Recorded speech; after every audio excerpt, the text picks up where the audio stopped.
This is Hidden Killers with Tony Bruschi. Here now, Tony Bruschi. If the murder weapon isn't in the river, maybe it's in the dirt. We're going to start unpacking one of the most intriguing pieces of evidence from the newly unsealed Kohberger case files. A shovel recovered during the Pennsylvania search of Kohberger's family home. Not just any shovel, one with dirt still on it. Found stored in the Sheetz gas station trash can. Investigators had long suspected he used post-crime. Now, there's no confirmation yet that this shovel buried anything related to the murders, but the fact that FBI analysts took soil samples from it, compared those samples across multiple known Kohberger locations, and used cell tower data to narrow that search tells us they weren't ignoring the possibility. Retired FBI Special Agent Jennifer Coffindaffer joins me to look at what that shovel might represent, not just as a physical object, but as a psychological move. Because if you believe the crime was premeditated, then what happened after the murders matters just as much. The cleanup, the concealment, the trophies, or the disposal. I mean, think about it for a second. Unless you're landscaper, or you're going somewhere with an intent to dig a hole, you probably don't have a shovel in your trunk. Unless you're in northern states and it's a snow shovel. Then I get you. But like a garden shovel, or a yard, I don't know what it's even technically called. You know, the one you put your foot on, dig in the ground, dig a hole with. Those types of shovels. With dirt on in your trunk. Then you're a criminology student and you don't have a yard or a garden or any reason to really be digging stuff randomly, and you committed that crime, one may assume that that has something to do with that crime. That leads us to the darker theory. Did Bryan Kohberger bury the knife? Did he keep anything? Did he want to revisit the evidence later, like other offenders have? Or did he destroy it along with everything else to vanish his involvement completely? And finally, what are the odds he tells us someday? Let's get into it with Jennifer Coffindaffer. There was also reporting early on, I believe it was in one of the affidavits of when they went through Kohberger's house, they took his mattress, and people had seen some of that as it was being excavated out of the house. There was some stains on it. There was speculation, is that blood on that mattress? There was hairs identified, even pet hairs identified. Did we ever get any clarity on what any of that was? I still have not seen the clarity on that. I did see very recently the shovel address. Mm-hmm. So his Elantra was searched in Pennsylvania, and in there was a shovel. And there wasn't much detail about that shovel, by the way, whether it was a spade shovel. Mm-hmm. This was something we discussed ad nauseum when it first happened, but we didn't have a lot of information. Now we know at least that this shovel had dirt in and around it. So I don't believe it was a snow shovel. At the time, I didn't believe it was a snow shovel. Who makes a cross-country trip on a highway and brings their snow shovel? Very well, few people. I think it's very rare. If you're from the north, I would say in Wisconsin, I traveled with a snow shovel in the back of my truck. It was a snow. It wasn't a dig and dirt shovel. It's not something we're gonna have dirt on. But I traveled with a snow shovel up north because there's times where it's extremely snowy and you can get stuck on the side of the road. So I wouldn't say that that's completely odd or out of the question for that portion of the country. But the type of shovel is important. If it's a dig and dirt shovel, like for the garden, that's a big difference. And if there's dirt on it, that would lead one to question, well, is that where the murder weapon is? That's exactly right. I mean, my view has always been from the beginning that he buried the knife and the clothing. Mm-hmm. And the only reason I thought he would do that, and many people disagree with me. Many people say, no, he threw that in that river. He threw it, I think he would have wanted to keep it to go back to remind him of everything. That's what I think. And now, hearing the new information, it sounds like the FBI thought that might be the case because they were sending off soil samples, not only of the soil that was collected from the shovel, but comparing it against multiple places. And so they clearly were concerned that was the reason he had that shovel to go cross country with him. I've never used a snow shovel, and I grew up in the North too. Yeah. Never used a snow shovel to dig a hole. You got lucky. Were people helping you dig stuff? Were you? No, I meant to dig a hole. Oh, okay. To dig a hole. Not to dig a hole. Yeah, I was going to say, you didn't shovel any snow in the North? Oh, no, I shoveled snow all the time. Okay. No, I just meant to dig a hole. Sure. I never got my snow shovel and said, geez, I'm going to go dig something in the garden. Yeah, I don't know how you would do that, but yes, okay. I was going to say, I know you're like, you were lucky. You were one of the lucky ones. Let me shovel that snow for you, Jennifer. No, I totally hear you on that.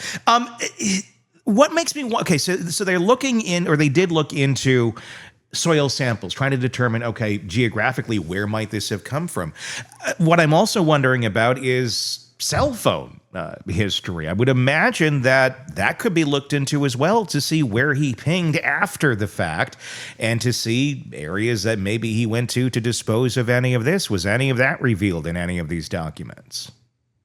Yeah, certainly they talk about that that's what helped them know which soil samples to collect based on his digital footprint from a cellular standpoint where that was. But I mean, talk about a needle in a haystack. Yeah. I always try to tell people in these missing cases, when people are looking for people or these fugitives that are in the mountains, I want you to take the smallest of a round ball, even a marble, and hide it somewhere in your house and have your whole family look for it.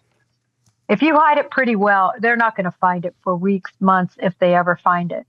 It's so hard. And that really doesn't even equate as it would to these parks that they're trying to look for some hole he might have dug. I mean, it was a needle in the haystack, but I thought it was terrific that they at least tried to go down every path to find that knife. And in the end, obviously, it's not needed. He's in prison now for the rest of his life. Is this now a moot point? Is there going to be any more searching for this other than from true crimers with metal detectors? Well, true crimers, now that they've already stated, really, they listed out the places that they were looking. So you can bet YouTubers, if that's what I did for a full-time job, I would be out there hunting and looking, and you never know. But, I've always believed that the only way they're going to find it is one of two ways. Some hunter or somebody, if it is indeed buried, some hunter or somebody out there that happens to stumble upon a dig site like that. Or the other option would be him saying where it is. And I still think that that's a possibility down the line. That is an interesting question. I saw Howard Bloom posted about it this morning, something to the effect of how long before Bryan Kohberger starts taunting us from behind bars as to where the knife is buried, or maybe the clothing if he had other things on that night. And it does make you wonder. It does make you start to wonder more as we ponder what the existence of Kohberger is going to be like in prison. Is he going to continue to try and emulate other killers like BTK, or insert other serial killer here, which he seems to have a penchant for doing, to try and keep himself relevant? Do you think we're going to see that with Kohberger? I think we will. It's going to take time. I think he's probably already has a plan, maybe even knows who he wants to meet with. Yeah, I do remain hopeful that he might want to meet with FBI BAU, the Behavioral Analysis Unit agents, profilers, if you will. I do hope that he does that just because he'll want to be more infamous, right? He's going to want to be in the annals like Bundy and BTK and all the rest of them. So I think it'll be interesting what route he chooses. Will he go Catherine Ramsland, or will he go with a Dateline, or will he go with a law enforcement type? somewhere deep down, I believe when he decides to, spill the tea, that it will be to law enforcement. I'm at least hopeful. So here's what we know. The shovel exists. The dirt was analyzed. The FBI took it seriously, and yet we still don't have the knife or the clothing or anything physical that ties Kohberger to the act itself beyond that single piece of DNA on the knife sheath. A big piece. Mind you, it is a major piece. It's what puts him there. And if you're still a pro-burger out there thinking, oh, he's innocent, please just don't watch us and don't give me your BS. I'd rather just go elsewhere. Scatter on. Shoo! Go!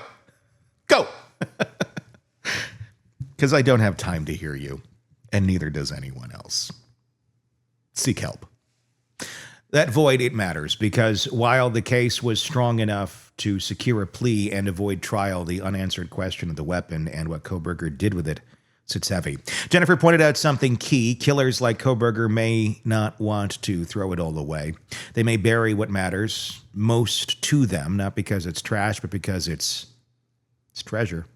A way to return, in mind, if not in body, to the moment of the kill.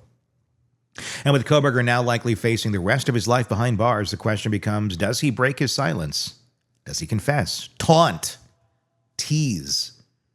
At this point, it doesn't matter if we find the weapon at all. In theory, really, no, it does not.